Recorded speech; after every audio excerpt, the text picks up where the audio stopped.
Et ce matin, on se rend du côté du Gard. J'accueille Philippe Boisson. Bonjour Philippe.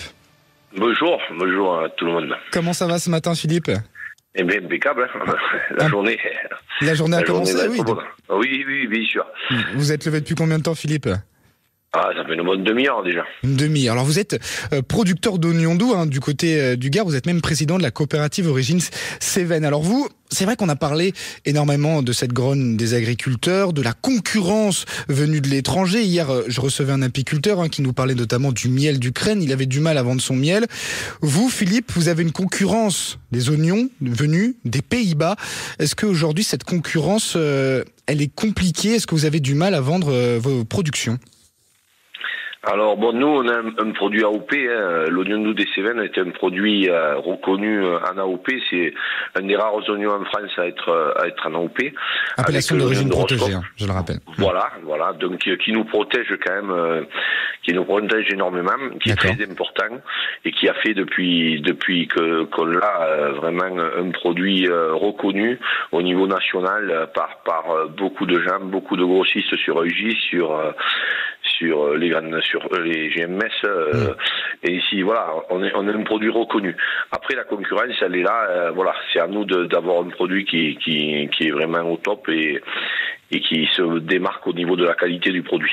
Est-ce que cette concurrence elle est de plus en plus importante ou ça a toujours été le cas? C'est sûr que la concurrence est toujours là et est de plus en plus importante, on peut le remarquer. Maintenant, nous vraiment, on a essayé de travailler notre produit, un produit d'origine bien précise avec vraiment une identification par rapport à un territoire, avec un terroir un produit qui est vraiment marqué par sa qualité, quoi. Oui. D'ailleurs, oui, c'est ce que j'allais vous poser comme question. Peut-être en moindre importance que les oignons venus des Pays-Bas, mais moins, mais mieux, si j'allais dire ça comme ça. Voilà, on peut dire ça. Vraiment, nous, on s'est démarqué sur des critères. Que c'est un oignon qui est particulier et très doux. Il peut être aussi bon cuit que cru. C'est ses particularités. Après, des fois, il y a beaucoup de copies, mais elles sont loin du produit d'origine. Oui, mais est-ce que du coup, cet oignon, il est plus cher, Philippe? Nous on a un oignon qu'on fait tout à la main. On travaille sur des parcelles en coton dans les Cévennes, je sais pas, en terrasse. D'accord. Tous les producteurs, c'est 100 familles qui vivent sur une cinquantaine d'hectares. On a vraiment un produit, on est un peu le musée de l'agriculture parce que on travaille pratiquement tout à la main. Il y a 3500 heures à l'hectare. Donc beaucoup en famille.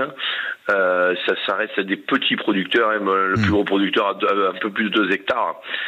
Et on a 2500 parcelles sur les 50 hectares. Alors vous êtes producteur d'oignons, j'allais dire, tout naturellement, puisque vos parents, vos grands-parents aussi ont été dans le domaine de l'agriculture. Voilà, moi je suis la 6e génération chez moi. 6e, voilà. C'est un métier. Bon, j'ai mon fils là qui a 18 ans qui va rentrer avec nous dans la société. C'est formidable. Mais un agriculteur quand il arrive à transmettre, c'est vraiment le saumon de son métier. Et c'est bien compliqué qu'actuellement justement on ait beaucoup de fils d'agriculteurs qui baissent les bras parce qu'ils voient la galère de leurs parents et ils veulent pas reprendre. C'est vraiment une catastrophe parce qu'on aura besoin d'agriculteurs dans les années futures et c'est vraiment indispensable que les exploitations soient reprises et qu'on continue à transmettre ce qu'on nous a appris. C'est un métier qui se transmet et c'est très important qu'il continue à se transmettre. Mais justement, Philippe, je ne sais pas si vous avez été de ceux qui ont manifesté ces derniers jours, ces dernières semaines. Est-ce que justement vous avez parlé avec votre fils de cette contestation agricole? Est-ce que vous en avez parlé? Quel est son ressentiment de son côté? Vous parlez de certains qui baissent les bras. Lui, il a vraiment envie de continuer malgré les difficultés.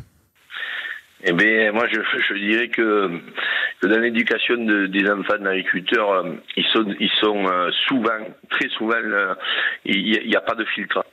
On n'a pas ils ressentent vraiment si ça va pas. Quand il vous arrive un très mauvais problème climatique, c'est-à-dire de la grêle, ils voient bien que leurs parents sont dans un état, voilà. Donc les enfants, ils comprennent vraiment ces moments très compliqués. Voilà, ces moments très compliqués parce que nous on est en direct avec notre métier. C'est tous les jours. Voilà, la moindre contrainte peut avoir des très grosses conséquences. Et c'est vrai que c'est comme ça que on a. Alors après, il y a le côté matériel, le côté découverte où un enfant dans une exploitation, il peut faire des choses qu'un enfant de la ville peut pas faire parce que forcément, nous on a des gros jouets, on a les tracteurs, ils sont pas forcément en plastique. Bien sûr. Voilà, et c'est vrai que c'est ça aussi qui amène des enfants à continuer et à transmettre cette passion.